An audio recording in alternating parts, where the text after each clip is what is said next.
Yeah, I think there's going to be a lot of people, and there have been a lot of people who, after the election of Donald Trump, and I was close to this as well. I would even argue that at one point I was there, maybe for a few days. I tended to work out my kind of, what's the word, angst or whatever about this kind of publicly. So, if you follow the paper trail, right, like 2 days after the election, I'm kind of saying, here's what I'm still thankful for, right? So I just gave a talk last week to the Board of Trustees of a Christian college, and they gave me the assignment. The assignment was this: what positive role has evangelicalism played in American history?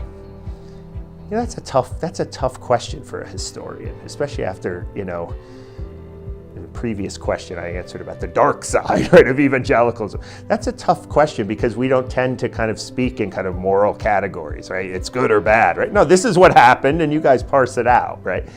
But I respect the people who have decided to leave evangelicalism. A lot of my friends have, and people who, or at least rejected the label, let's put it that way. Some of my kind of official and unofficial mentors have said it's not useful anymore. Let's use the term evangelical or evangelicalism to describe, still use it to describe a historical movement, a phenomenon, but it's become so politicized. So, you have also the examples of,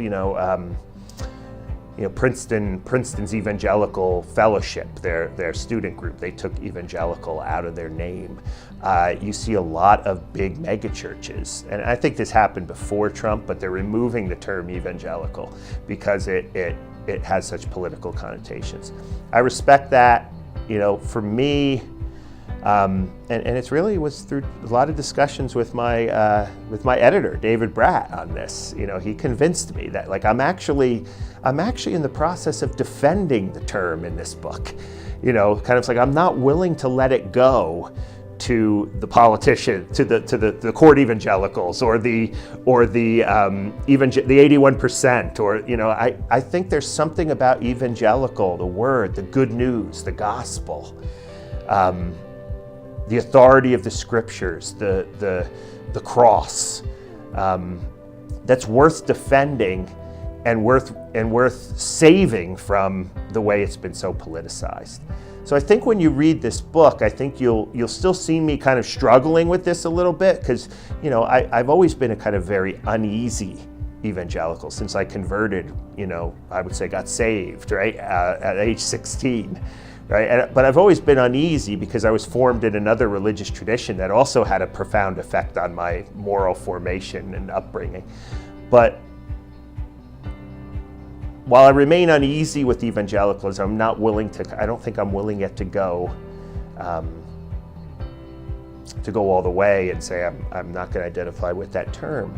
I think I often find myself, since the election, as much as I'm a critic of what the 81% did by voting for Trump, I get the hairs on my arm raised too when I hear kind of secular liberals or, kind of just trashing evangelicals, right? I want to say no, or I get angry too at the kind of assault on evangelicals. A perfect example of this is after the death of Billy Graham.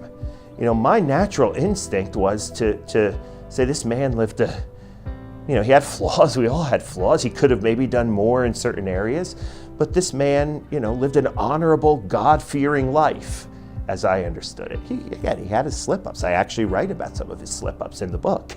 But I just thought the sort of secular, liberal, whatever you want to call it, the anti-evangelical assault on Billy Graham and some popular pieces was just way over the top. And they were making criticisms that no right-minded kind of historian would make, talking about the right and wrong sides of history, and Graham was on the wrong side. And these were people, a lot of them actually are former evangelicals with axes to grind. I'll say that publicly, I think. You know who you are. But it's what fascinates me is, someone needs to do a study of how the election of Donald Trump influenced obituaries and other popular op-eds and stuff of Billy Graham, because some people are just connecting Graham to the core evangelicals, and there's some truth to that, but the venom in a lot of pieces on Graham kind of really got under my skin, and that's probably maybe saying more about me than them. I don't know, but that's an example, right, of where I will, some people are gonna think I'm enemy number one, public enemy number one after they read this book. But I just want to affirm that I remain an evangelical.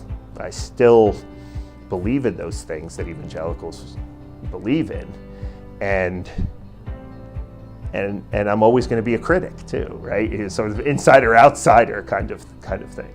So for those who left evangelicalism, or at least don't want to associate with the term, I respect that. I'm not going to try to, make a case. I write another book to kind of win you back, and I think that's a fair position to take. I'm just not I'm not one to take that position.